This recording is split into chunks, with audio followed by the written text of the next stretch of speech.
자, 먼저 우리 도서관 홈페이지에서 항상 시작하는 거 알고 계시죠? 우리 도서관 홈페이지에 로그인을 먼저 해주셔야 돼요.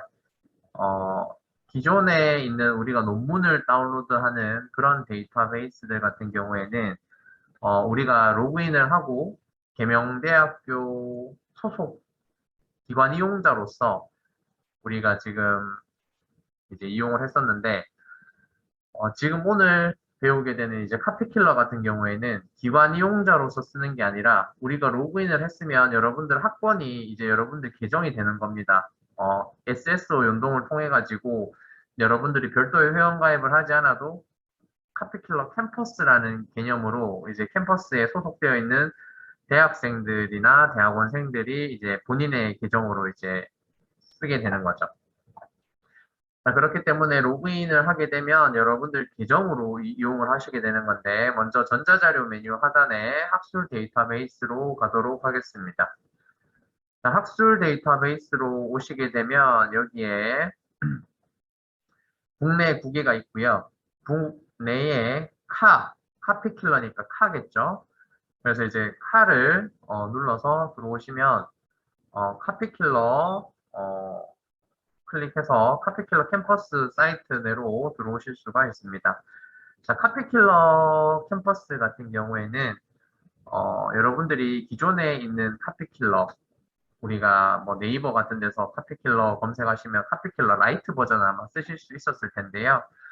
그런 라이트 버전이랑 다르게 카피킬러 같은 경우에는 이제 뭐 추가적인 용량의 제한이라든지 혹은 한 번에 일 회만 검사할 수 있는 제한이 없어지기 때문에 여러분들이 조금 더 여유롭게 사용을 하실 수가 있습니다. 그리고 또 여러분들 다음 주에 이제 터니닛이라는 이제 영문 혹은 영문을 제외한 제2 외국어 관련되어 있는 그런 이제 논문 유사도 검사 프로그램이 있는데 카피킬러와 이제 터니닛 우리가 지금 다음 주에 이제 주제이기는 한데요. 터니닛의 차이가 있어요. 자, 카피킬러 같은 경우에는 한국에서 만든 이제 검사 솔루션이기 때문에 우리가 이제 이 비교 대상 데이터베이스가 한국어가 굉장히 풍부합니다. 카피킬러 같은 경우에. 당연하겠죠. 한국에서 만들었기 때문에 태생적으로 한국에서 발간된 논문들, 학위 논문들이나 그러한 것들의 레퍼런스가 풍부할 수밖에 없습니다. 반면에 터니닛이라고 하는 건 미국 회사에서 만들었기 때문에 미국 영어로 발간되는 그런 레퍼런스들이 굉장히 많겠죠. 그리고 아울러 이제 한국에서만 카피킬러를 쓰고 대부분 이제 외국에는 터니닛이라는 프로그램을 쓰고 있습니다. 따라서 그 터니닛이라는 프로그램을 쓰기 때문에 한국어를 제외한 대부분의 나머지 언어는 우리가 유사도 검사를 한다라고 했을 때 터니닛으로 하는 게 맞습니다. 다만 우리는 이제 한국어로 대부분 레포트나 논문들을 많이 사용하고 계시기 때문에 카피킬러를 지금 쓰는 게 맞는데 만약 내가 영어로 자소서를 쓰거나 어떤데 뭐 예를 들어서 뭐 프로포즈를 내거나 에세이를 쓰거나 등등 여러분들이 한국어를 사용하지 않고 한국어를 제외한 다른 언어를 사용한다라고 했을 때는 카피킬러가 아닌 터니닛으로 검사를 해주셔야 됩니다. 그래서 이번 주에는 카피킬러를 하고 다음 주에는 터니닛이라는 프로그램에 대해서 설명을 드릴 거예요. 어찌됐든 이 비교 대상 데이터베이스가 다르기 때문에 우리는 카피킬러를 통해서 한국어로 작성되는 논문이나 레포트, 뭐 자소서 이런 것들에 대해서 검사를 어떻게 할 수 있는지 카피킬러를 통해서 한번 알아보도록 할게요. 자, 제가 이렇게 카피킬러 캠퍼스로 들어왔더니 여러분들 또 로그인 해보시면 이렇게 여러분들 학번이 보이실 거고요. 기본적인 뭐 안내가 있기는 한데 일단 저는 바로 문서 업로드 쪽으로 가서 설명을 드릴 수 있도록 하겠습니다. 문서 업로드를 클릭을 하시면 여러분들이 이제 실질적으로 검사를 해야 되는 파일을 이제 업로드를 하고 그 검사 과정을 이제 진행하셔야 되잖아요. 그래서 여러분들 검사명을 기본적으로 뭐 많은 학생들이 그냥 뭐 레포트 유사도 검사, 뭐 표절 검사 뭐 이런 식으로 많이 하시던데 그게 아니라 오른쪽에 있는 검사 결과에 보면 내가 이거를 한 번 쓰고 안 쓸 거면 그렇게 하셔도 돼요. 한 번만 검사하실 거면. 왜냐하면 뭐 추가적으로 식별할 이유가 전혀 없잖아요.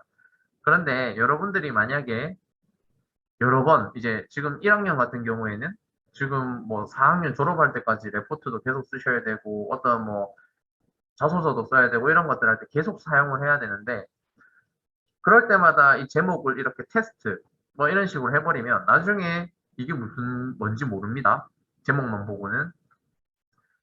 그렇기 때문에 여러분들이 여기에 검사명을 넣으실 때 반드시 본인이 알아볼 수 있는 뭐 예를 들어서 뭐 2022 학년도 1학기 뭐 땡땡땡 개론 뭐 땡땡땡에 대한 연구 뭐 이런 식으로 예를 들자면 이런 거예요. 본인이 알아볼 수 있는 검사명으로 적어주셔야 나중에 하나하나 들어가 보지 않고 이게 계속 누적되다 보면 양이 많아지고 여러분들이 삭제하지 않으면 검사 결과 내에 계속 남아있기 때문에 이런 식으로 좀 작성을 해 주셔야 나중에 알아보기가 좋습니다. 자, 그리고 두 번째로 이제 검사 문서와 비교 문서를 선택하게 되어 있는데 비교 문서 같은 경우에는 교수님들이나 뭐 강사분들이 많이 쓰시는 건데요. 예를 들어서 내가 지금 올리려는 문서 A가 있고 이거랑 비교하고 싶은 게 원래는 카피킬러에 있는 이 데이터베이스들과 이렇게 비교를 하는 건데 그게 아니라 내가 지금 카피킬러 말고 별도로 비교하고자 하는 비교 문서가 있을 때 그럴 때 등록을 하는 겁니다. 여기에 등록을 해놓으면 내가 언제든지 그 비교 문서를 불러와서 지금 올리는 파일과 검사를 이렇게 비교해 볼 수 있는 거예요. 자, 그래서 이러한 것들은 많이 쓰지는 않는데 뭐 필요하시면 사용을 하실 수가 있습니다. 자, 그래서 이렇게 검사 문서, 기본적으로 원래 검사 문서로 되어 있기 때문에 그대로 두시고 다음으로 문서 유형을 선택해 주셔야 되는데 이게 굉장히 중요한 포인트 중에 하나입니다. 자, 여러분들 여기 학부생 여러분들 굉장히 많이 들어와 계신데 과제물을 선택을 하시는 경우에 이제 여러분들 레포트, 흔히 말하는 레포트 같은 것들이 과제물이겠죠. 그래서 과제물로 검사하실 때는 레포트를 검사하실 때는 과제물로 해주시고, 자, 자기소개서 같은 경우에도 여기서 검사를 할 수가 있습니다.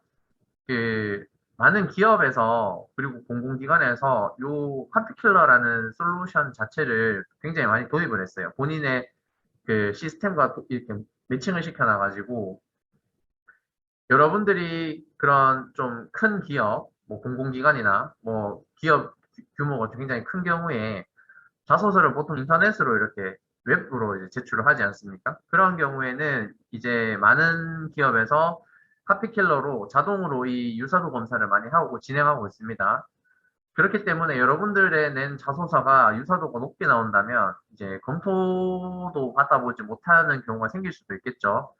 그렇기 때문에 여러분들이 그런 이제 그런 사고를 미연에 방지하기 위해서 자소서, 그게 꼭 기업에 이제 지원하는 뭐 이런 자소서가 뿐만 아니라 뭐 어떤 프로그램에 지원하는 자소서도 마찬가지겠죠?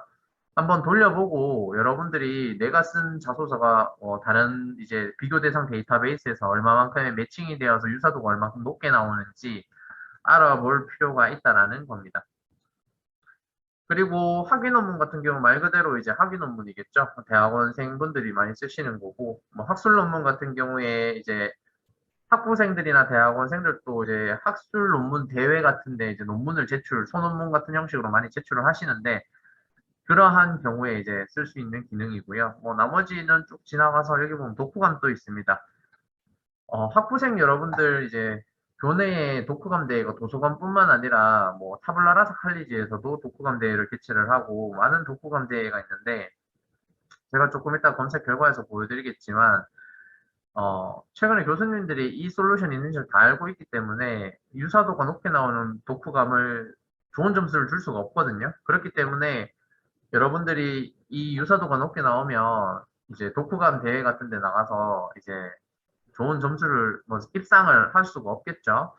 자, 그렇기 때문에 이제 독후감 같은 것도 여기에서 이제 검사를 한번 해가지고 제출을 하시는 걸 추천드립니다. 그래서 일단은 저는 오늘은 과제물로 한번 해볼게요. 자, 그리고 비교 범위. 어떠한 비교 범위를 두고 이제 내가 올리는 파일을 검사를 할 거냐에 대한 이야기인데, 기본적으로 현재 첨부 문서, 내가 올리는 문서와 그리고 카피킬러 DB 우리가 이제 카피킬러라는 비교 대상 데이터베이스가 있다고 설명을 드렸죠. 자, 그러면 이 두 가지를 비교하는 것을 기본 전제 조건으로 하지만 만약에 혹시 내가 이미 올린 문서와 비교를 하고 싶다거나 혹은 여기 보면 내가 올린 문서에서 이렇게 내가 지금 이거 이렇게 선택을 해가지고 저장을 하면 얘들도 함께 이 지금 올리는 문서 비교를 하겠다라는 겁니다. 그리고 뭐 계명대학교 사용자의 검사 문서, 계명대학교 사용자의 비교 문서 이러한 것들도 함께 검사를 하겠다라는 건데 여러분들이 검사하실 때는 이 두 가지만 기본적으로 놓고 검사하시는 걸 추천드립니다. 자, 그리고 이제 검사 설정인데 기본적으로 여기 다 제외가 되어 있어요. 보이시는 바와 같이. 그런데 뭐 당연히 제외를 해주는 게 맞습니다. 예를 들어서 법령, 여기에 법학과 학생이 있다면 법을 공부하다 보니까 뭐 레포트를 쓰든 논문을 쓰든 간에 굉장히 이제 법 조문들을 굉장히 많이 인용을 하게 되겠죠.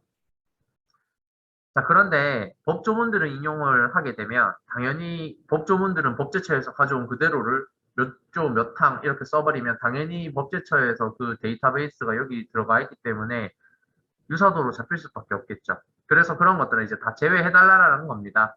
목차 참고문은 당연히 제외해줘야 되고 인용이나 출처를 표시했는 문장도 제외를 해달라는 겁니다. 다만 제가 조금 이따 검사 결과 내에서 보여드리겠지만 인용, 출처, 표시 문장 같은 경우에는 포함을 시켜서 한번 검사를 해줘야 됩니다. 그런데 여기에선 제외해놓고 검사 결과 내에서 이거를 제외할지 포함할지를 하는 기능이 있기 때문에 최초에 검사를 할 때는 제외해 놓되 나중에 검사 결과 내에서 포함을 해서 한 번 더 봐야 된다라는 얘기입니다. 제가 이유는 조금 이따가 설명을 드릴게요.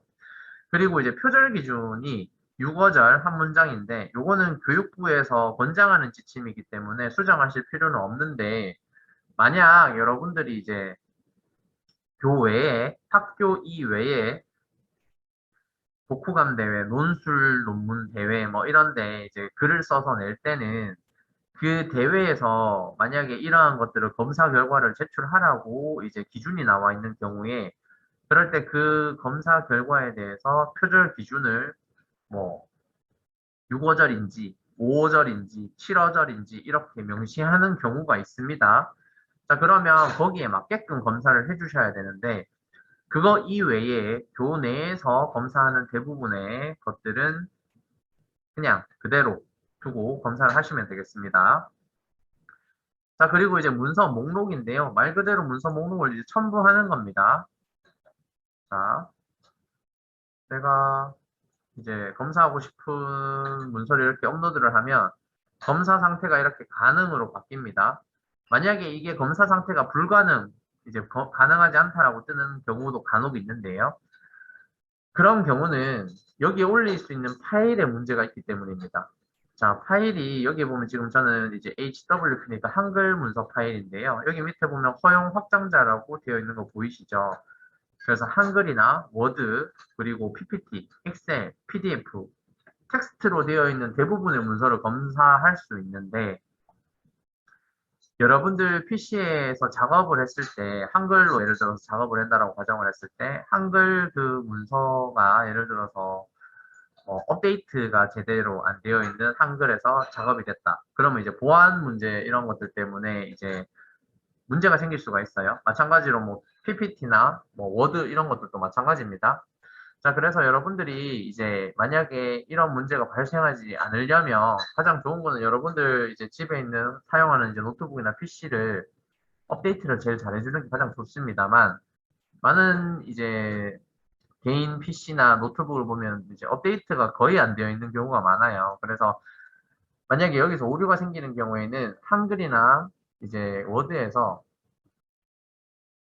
그 저장을 PDF로 해주시면 됩니다. PDF로 저장을 해가지고 올리시면 대부분 오류 없이 검사가 가능하기 때문에 저는 PDF로 검사하기를 가장 추천드리고요.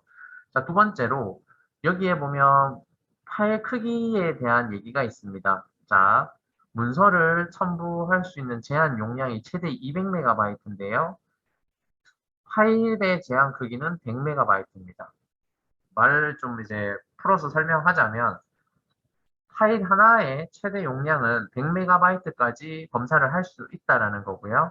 그 파일이 최대 100MB라면 200MB니까 두 개까지 검사가 가능하다라는 얘기입니다. 자, 저는 이때까지 뭐 도서관에서 근무하면서 한 번도 100MB가 넘는 파일은 본 적이 없어요. 그게 논문이든 보고서든. 그런데 예를 들어서 여기 뭐 사학과 학생이 있다라고 가정을 하고 사학과 학생이 예를 들어서 뭐 이런 유물 같은 거, 뭐 발굴 현장 이런 데 이제 가서 보고서를 썼다라고 가정을 할게요. 자, 그러면 발굴 현장과 관련된 내용들이 들어가려면 사진이 있어야 되겠죠. 굉장히 고화질의 사진들이 굉장히 많이 들어간단 말이죠. 자, 그러면 보통 텍스트만 들어가서 100메가를 만들기는 사실 불가능합니다. 그렇게 쓸 수 있는 컨텐츠가 많이 없어요, 사실. 하지만 그림이 많이 들어간다면, 사진이 많이 들어간다면 이야기는 다릅니다. 따라서 여러분들이 만약에 검사하려는 파일이 그런 제가 아까 예시로 들었던 뭐 그 유물 발굴 현장에서 그 사진들을 막 찍어가지고 그것에 대한 설명과 이런 것들을 붙이다 보면 파일의 뭐 사진의 용량이라든지 화질에 따라서 이제 그 파일의 용량이 100메가가 넘어가는 경우도 간혹 있겠죠. 자, 그런 경우에는 PDF로 저장을 해주시면 용량이 일부 줄어들고 가장 뭐 예를 들어서 그것도 손 안 대고 할 수 있는 가장 좋은 방법은 예를 들어서 한글 같은 경우에서는 그럼 내가 파일에 그 그림이 뭐 예를 들어서 100개가 있다. 그럼 100개를 하나하나 다 조정해야 되는 게 아니라 그 100개의 사진 그림 파일을 한꺼번에 용량을 이제 파지를 떨어뜨려 가지고 검사할 수 이제 저장할 수 있는 기능들이 있습니다. 자, 그래서 그러한 기능들을 통해서 용량을 획기적으로 좀 줄이신 다음에 검사를 하시면 될 것 같아요. 만약에 내가 예를 들어서 지금 사진의 용량이 너무 크기 때문에 그 사진을 제외하고 이렇게 다 빼고 검사를 한다라고 했을 때는 원본 파일과 이제 그림이 없기 때문에 차이가 있어서 이게 이제 내가 내려고 하는 파일이 맞는지에 대한 이제 진위 여부에 대해서 의심을 받을 수가 있기 때문에 가장 좋은 거는 파일의 용량을 줄이시면 돼요.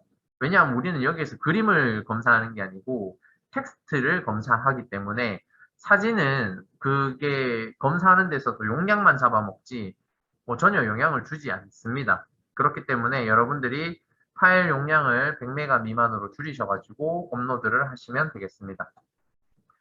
자, 이렇게 정리가 되고 표절 검사를 누르면 이렇게 업로드가 되죠. 업로드가 되고 제가 넣었던 검사명이라든지 등록 일자라든지 이런 것들이 쭉 나옵니다. 그리고 처리 현황은 내가 파일을 한 개로 올렸기 때문에 1분의 0이고 검사 중이라는 상태가 뜨죠. 여러분들은 여기 파일을 올려놓고 기다리시는 게 아니라 그냥 파일 올려놓고 그냥 이거 끄셔도 돼요. 여기는 이제 우리가 그냥 웹 저장소에 업로드하는 거기 때문에 이걸 끈다고 해서 우리가 무슨 프로그램이 멈추는 것처럼 그런 게 아니기 때문에 그냥 올려놓고 내가 다른 거 하셔도 됩니다. 꺼놓고 뭐 수업 가셔도 되고 뭐 과제 하셔도 되고요. 그러고 나서 다시 들어오면 이렇게 검사 결과가 나와 있는 겁니다. 자, 그러면 이미 나와 있는 검사 결과 중에 여기 보니까 고교 연계 독후감 검사 여기 지금 18%라고 지금 방금 검사 결과가 나왔죠. 파일 용량에 따라서 시간은 좀 다르겠으나 보통 이제 아무리 파일 용량이 커도 한 10분 정도 내로 검사가 다 되더라고요. 그런데 이제 제가 아까 방금 설명드린 고교 연계 독후감 검사 여기 보니까 최고 표절률이 92%입니다. 72개의 파일이 올라가 있어요. 자, 여기에 보면 최고 표절률이기 때문에 여기 있는 72개의 뭐 평균도 아니고 이제 어떤 특정 파일 하나가 92%라는 거예요. 근데 보통 여러분들은 파일을 한 개만 검사할 거기 때문에 여기 나와 있는 최고 표절률이 여러분들의 표절률이라고 생각하시면 돼요. 제가 아까 독후감 검사를 한다라고 설명을 드렸죠. 이렇게 도서관에서 했던 거 돌려보면 어떤 한 학생의 그 독후감 표절률이 92%인 거예요. 자기가 쓴 글자가 100개라고 따졌을 때 8개밖에 없는 거죠. 그냥 다 뺏긴 거잖아요. 자, 이런 거는 절대로 입상을 할 수가 없습니다. 그래서 이제 이러한 것들 우리가 이제 독후감 아까도 설명을 드렸지만 이제 내기 전에 한번 봐야 된다라는 거고 지금 제가 방금 18% 나온 거 검사 결과를 한번 확인해 보면 이제 여기에 이제 제외돼 있고 18%인데 검사 결과를 이제 들어가서 보면 검사 결과 내에 전체 문장은 44개인데 동일 문장은 2개가 있고 의심 문장은 13개가 있다라는 얘기입니다. 자, 동일 문장 같은 경우에는 표절률이 다 100%겠죠. 문장 표절률이. 자, 그러면 이거는 여기에 예를 들어서 인용 표시가 없다라고 한다면 이거는 그냥 100% 표절입니다. 왜냐? 이거를 어떻게 100% 똑같은 문구를 만들 수가 있죠? 이런 건 없거든요. 그렇기 때문에 여러분들이 이러한 것들은 내가 설령 이제 뭐 인용 표시를 해야 되는데 깜빡하고 실수를 못 했을 수가 있죠. 그러면 이제 여기 인용 표시를 해주셔야 되는 거예요. 자, 그리고 의심 문장 보니까 여기에 보니까 이제 문장마다 표절률이 다 나오죠. 뭐 73%, 80%, 38%뭐 이런 것들. 자, 그러면 여기에서 하나를 설명을 드리자면 자, 이 문장 같은 경우에 38%라는 표절률이 나왔습니다. 그런데 여기에 보니까 뭐 쭉 있는데 시간과 관련된 이야기예요. 뭐 9시부터 17시까지, 뭐 9시 30분부터 17시까지. 자, 이게 있으면 여기에도 지금 이렇게 있다고 지금 표절이라고 하는 건데 과연 이게 시간을 몇 시부터 몇 시까지 운영합니다라고 예를 들어서 적었는 게 표절이라고 잡혔다고 해서 그럼 이게 38%인데 이게 일정 비율 18%의 영향을 끼치거든요. 하지만 이게 표절이냐? 표절이라고 할 수가 없죠. 왜? 예를 들어서 식당 영업시간이 다 다르고 한데 예를 들어서 보통 뭐 식당 뭐 11시부터 뭐 밤 9시까지 한다라고 가정을 했을 때 그렇게 운영하는 데 많거든요. 그럼 그렇게 똑같이 적으면 그게 표절인가요? 이제 그런 게 아니라는 거죠. 우리가 상식적으로 그 이해가 가능하잖아요. 자, 이거 말고 이거는 여기에 또 좋은 예가 있네요. 문장 표절률이 27%입니다. 자, 한국교육학술정보원이라는 것은 국가기관명이에요. 공공기관명이고 여기 뒤에 있는 이 주소는 그 해당되는 리스라는 웹페이지의 주소입니다. 이거 다 고유명사죠. 이 주소로 들어가면 얘밖에 안 나오죠. 다 고유명사인데 고유명사를 적어서 문장 표절률이 27%를 나왔다고 해서 그게 표절일까요? 그것도 아니죠. 자, 그래서 지금 우리는 여기에서 굉장히 중요한 포인트가 뭐냐면 이 검사를 했을 때 우리는 여기에 관심을 가졌어요. 이때까지. 18%라는 것에. 그런데 우리가 관심을 가져야 되는 거는 문장의 표절률이 아니라 이 전체의 표절률이 아니라 이 검사 문서의 문장 하나하나마다 이렇게 하이라이트가 쳐져 있는 부분에 대해서 내가 리뷰를 해줘야 되는 거예요. 지금 우리가 검사를 했는 거는 기계적으로 이렇게 잘라서 6어절마다 잘라가지고 사진 찍기 형태로 사진을 찍어서 이제 비교 대상 데이터베이스에 매칭이 되면 그냥 이렇게 던져주는 겁니다. 왜? 그건 사람이 할 수가 없죠. 하지만 이게 최종적으로 표절인지 아닌지를 판단하는 것은 사람이 하는 겁니다. 왜죠? 고유명사 있다고 해서 이게 아까 제가 표절이 아니라고 했죠. 누구나 써야 되는 거죠. 그리고 우리가 예를 들어 아까 시간 같은 거 우리가 관용적으로 쓴다라는 표현이죠. 예를 들어서 본 연구를 통해서 알고자 하는 것은 다음과 같다. 이런 표현들 누구나 쓸 수 있는 표현인데 먼저 쓴 사람이 그거에 대한 저작권을 가집니까? 그건 아니거든요.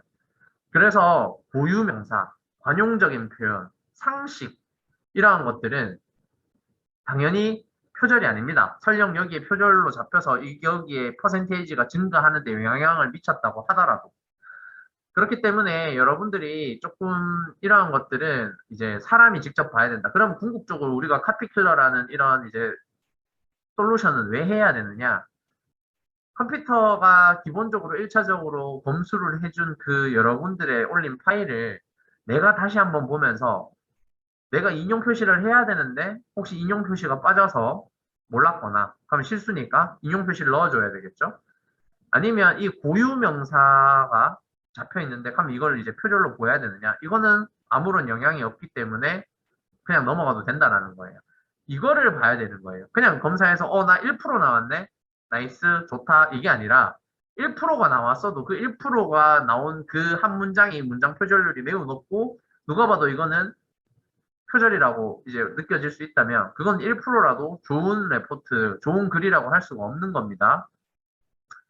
다른 예시를 한번 제가 보여드릴게요. 여기에 보면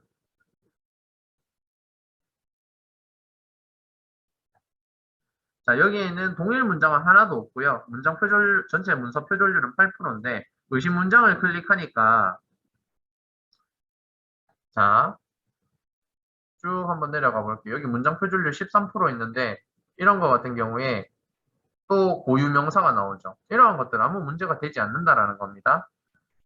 자, 그리고 여러분들이 뭐 어떠한 것들을 파악해가지고 뭐 이렇게 할 때 뭐 280편의 문헌을 대상으로 제목과 초록을 확인하여 본 연구 주제에 적합한.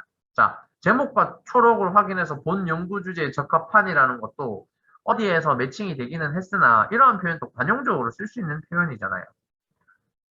그런데 쭉 내려가 보다 보면 자, 70세 김건태 할아버지는이라고 시작하는 이 문장 같은 경우에는 특정인이 이름이 나왔고 그리고 어떻게 살고 있는지 주거 형태 등이 나왔는데 과연 이게 지금 뭐 관용적인 표현도 아니고 그리고 뭐 상식도 아니고 고유명사도 아니죠. 사람 이름은 고유명사기는 하지만 사실 이러한 것들은 뭐 사람 이름 동명이인도 있기는 하니까요. 자, 이러한 것들을 봤는데 이게 문장 표절률이 81%고 뒤에 어떠한 인용 표시도 없어요. 그런데 이게 여기에 잡혔어요. 그러면 이거는 두 개 간에 관계가 있다라는 거죠. 자, 이러한 것들을 우리가 파악을 해줘야 된다는 겁니다. 물이 100도씨에서 끓습니다라고 해서 상식을 적었는데 이게 예를 들어서 어디에 잡혔다고 해도 이거는 물이 100도씨에서 끓는 거는 우리가 대부분 고등교육을 받는 사람이면 다 알고 있습니다. 자, 그러면 이거는 굳이 쓰지 않아도 표절이 아니다라는 거예요.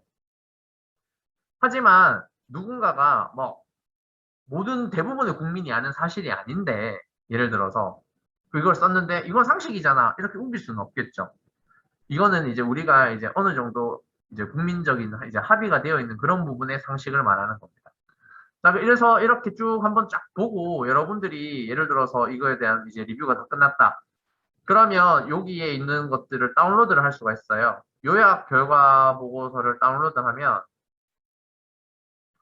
이런 식으로 해가지고 어떤 문장이 이렇게 잡혔는지 이렇게 비교 검사 문서 그리고 비교된 문서 이렇게 뜨기 때문에 이거를 옆에 놓고 여러분들이 수정을 하셔야겠죠.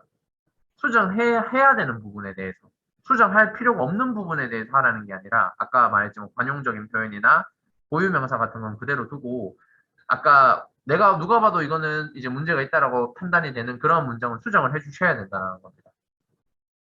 그래서 다시 한 번 더 검사를 하셔야 되는 거고 검사를 해가지고 이제 문장의 표절률 이제 뭐 떨어뜨릴 수 있으면 떨어뜨리면 좋고 또 이렇게 문장에 예를 들어서 내가 인용 표시가 빠져있던 것들은 또 채워줘야 된다라는 거죠.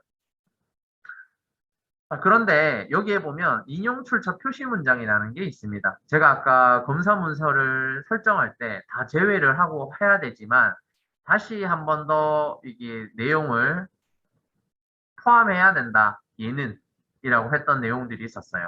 그래서 인용 출처 표시 문장은 검사 결과를 볼 때 한번 체크를 해서 다시 적용을 하면 자, 요 같은 경우에는 이제 변동 사항이 없는데 제가 영상 하나를 보여드리면서 이제 설명을 좀 드릴게요.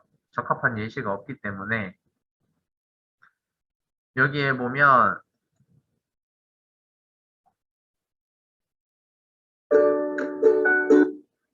6월에 전체 동일하게 100% 동일한 문장이 표시. 이 문장은요, 출처를. 자, 이 문장 같은 경우에는 지금 여기에는 문장 표절률이 0%죠. 아무것도 없어요. 그런데 근데 이 문장 자체가 이 문장을 포함했죠. 우리가 방금 우리가 한 것처럼 포함해서 적용을 했더니 얘 문장 표절률이 100%가 되었어요. 자, 왜 그렇죠? 아까 예전에는 여기에 출처 표시를 했기 때문에 그런 것들은 제외해 주세요라고 우리가 최초에 검사를 했지 않습니까? 하지만 지금은 포함을 했기 때문에 그럼 그런 것들 이제 문장 출처 표시를 했는 것도 유사도가 이렇게 높은 것들은 이제 찍어 달라라는 얘기죠. 그럼 이렇게 봤는데 자, 이 사람은 지금 내가 이 사람이라고 가정을 했을 때 제가 쓴 이 레포트는 2017년에 여기 사이트에서 검색을 했다라고 밝힌 거예요. 그런데 100%로 코프인 이 사이트에 들어가 보니 이 사이트에 지금 우리가 지금 아까 비교 대상 문서를 이렇게 체크를 하면 오른쪽에 아까 100% 떴으면 오른쪽에도 이제 그 비교 대상 문서가 뜨죠. 그 사이트로 들어가 보니 이 사람이 코프 인포메이션에서 2016년에 검색해가지고 이 자료를 만들었다라고 이 출처를 밝혀놨어요. 맞죠? 인폼이 좀 표현이 다르기 때문에 자, 그러면 지금 여기 들어가 보니까 여기는 지금 코프 인포메이션이라고 2016년에 이 사람이 먼저 했고, 이 사람은 지금 코프 인포메이션에 들어가서 똑같이 보고 썼다라고 했는데 2017년에 썼다라고 했어요. 자, 그런데 그러면 정리를 하자면 이 코프 인포메이션이라는 게 원소스고, 그 다음에 두 번째로 이 2016년에 이 비교 대상 DB에는 2016년에 쓴 A라는 사람의 글이 지금 먼저죠. 선행되었죠. 그 다음에 내가 쓴 글이 지금 2017년에 1년 정도 뒤에 이 발간이 이제 지금 쓴 거죠. 자, 그런데 코프 인포메이션이라는 사이트는 영어 사이트예요. 자, 우리가 똑같은 영어 문장 주고 여러분들한테 다 번역해 보세요라고 하면 이렇게 100% 동일한 문장이 나올 수는 없습니다. 다들 공감하실 거예요. 뭐 조사, 표현 방법, 뭐 아니면 뭐 이런 단어의 선택, 예를 들어서 어떤 단어가 이제 우리가 여러 가지 단어로 표현이 될 수 있기 때문에 이렇게 100% 조사까지, 연결 어미까지 동일하게 나오는 경우는 없거든요. 말 그대로 이거를 다시 설명드리면 이 사람이, 저라는 사람이 원래는 코프 인포메이션을 보고 이렇게 해석을 본인이 해서 여기 써야 되는데 그게 아니라 해석하기 싫으니까 여기에 있는 이 사람 거를 보고 그대로 뺏겨놓고 이 사람이 코프 인포메이션의 걸 보고 썼다라고 하니까 나도 코프 인포메이션 거 보고 썼어요라고 밝힌 겁니다. 사람을 속인 거죠. 이제 연구윤리 위반이라고 표현을 하는데 결과적으로 이거는 표절행위입니다. 2차 문헌 표절입니다. 원래 이거를 표절이 되지 않으려면 나도 코프 인포메이션 거를 보고 그 원문을 보고 직접 해석을 해서 이 문장이 100% 동일하게 나올 수가 없어요. 예를 들어서 거의 내용은 비슷하겠죠. 뭐 80% 이상 동일한 내용으로 나올 겁니다. 그 문장 표절률이 80%로 나올 거예요. 자, 그러면 당연히 이거는 2차문헌 표절이라고 볼 수가 없습니다. 왜? 본인이 직접 보고 이걸 썼기 때문에 표현 방법은 조금 다를 수가 있다라는 거예요. 다만 얘는 표시 하나 안 틀리고 100% 동일하기 때문에 누가 봐도 얘를 보고 썼다라고 하는 건데 그러면 내가 얘 거를 보고 여기에 썼으면 내가 코프 인포메이션이라는 원소스를 보고 쓴 게 아니죠. 그러면 여러분들은 어떻게 써야 되냐 하면 얘 거를 재인용했다라고 써야 됩니다. 이거 원소스가 아니고 나는 얘 거 보고 썼잖아요. 원소스를 부득이하게 못 구하니까 혹은 뭐 해석하기 싫으니까 어찌됐든 간에 이 사람 걸 보고 썼기 때문에 원소스를 보고 쓴 게 아니기 때문에 여기에서 재인용했다라는 재인용 표시를 해줘야 돼요. 그러면 연구윤리 위반이 아니에요. 이첨문헌 표절도 아니에요. 그런데 지금 이 사람은 이첨문헌 표절의 사례고 그렇기 때문에 이거는 만약에 이 사람이 이걸로 학위 논문을 받았다라고 했을 때는 누군가가 나중에 이거를 이제 찍어낸다면 학위가 취소될 수도 있는 중대한 사항입니다. 따라서 여러분들이 논문을 쓰든 혹은 여러분들이 어떤 레포트를 쓰든지 간에 원소스를 보고 쓰는 게 가장 중요하고요. 많은 그 연구에서 이제 바람직하지 못한 행동 중에 하나를 이제 재인용을 웬만하면 하지 마라. 재인용은 지양하고 원소스를 보고 항상 연구를 하라고 하는데 만약에 여러분들이 원소스를 구하기에 부득이하게 구할 수 없는 경우가 있을 수 있어요. 이거 웹사이트는 그런 게 없죠. 웹사이트는 들어가면 바로 나오는데 이건 말도 안 되는 거고 부득이하게 구할 수 없을 경우에는 얘 거를 보고 쓰되 재인용을 했다라고 재인용을 웬만하면 하면 안 되지만 재인용을 했다라고 밝혀주는 게 중요합니다. 따라서 여러분들이 이게 지금 그 표절인지 몰라요. 사람들이 그냥 똑같이 쓰면 표절이라고 생각을 하지만 이거를 이렇게 쓰면 모르겠지라고 하지만 여기에서 이렇게 잡아보면 다 나온다는 거죠. 그래서 여러분들이 이 표절 검사를 하실 때 가장 중요한 것 중에 하나가 아까 이거 말했던 인용 출처 표시 문장을 한번 포함을 해서 검사를 다시 해보고 그 다음에 그러한 것들에 대해서 점검을 한 뒤에 제외를 해서 적용을 하고 아까 제가 PDF 파일 다운로드 한 것처럼 옆에 놓고 수정해야 되는 부분들 있으면 쫙 그 포인트를 잡아서 수정을 하자라는 얘기입니다. 자, 이렇게 해가지고 이제 다 수정이 완료가 되었다면 여러분들이 검사 결과를 다운로드 하셔서 이제 일부 이제 과정에서는 제출을 해야 되는 경우도 있을 수 있어요. 그냥 내가 내 레포트 혹은 내 자소서에 그냥 표절률 검사하는 용도로 할 거면 굳이 다운로드 할 필요는 없겠지만 여기에 뭐 계시는 대학원 쌤들 같은 경우에는 일반 대학원에 제출을 하셔야 되거든요. 일반 대학원에 제출을 하셔야 되고 혹은 여기에 이제 학부생들 가운데 학술논문 대회 매년 개최되는 학술논문 대회에 나가시는 분들은 또 장학복지팀에 이 검사 결과를 제출하도록 되어 있습니다. 그렇기 때문에 여기 기본 결과 확인서를 클릭을 해서 다운로드를 하면 이런 식으로 다운로드가 되고 여기 밑에 보면 기본이기 때문에 아까 우리가 어떤 문장에 대한 하이라이트가 있는 게 아니라 그냥 전체 문장 중에 몇 개가 의심되고 그런 비교 문서 정보들은 여기에서 쫙 있습니다라고 이런 식으로 나옵니다. 요거를 제출해 주시는 게 맞습니다. 그래서 기억이 안 날 때는 그냥 검사 결과 다운로드 들어가서 제일 위에 있는 거라고 생각을 하시면 되고요. 뭐 이거 이 용어를 기억하시려고 하면 헷갈리니까 그냥 제일 위에 있는 거라고 생각하시면 되는데 아까도 설명드렸지만 내가 이걸 수정해야 될 때는 이걸 다운로드 받으시면 정보가 많이 없죠. 그렇기 때문에 그때는 요약 결과 확인서를 받으셔가지고 어떤 문장에서 하이라이트가 쳐져 있는지를 보고 수정을 해 나가시는 게 중요합니다.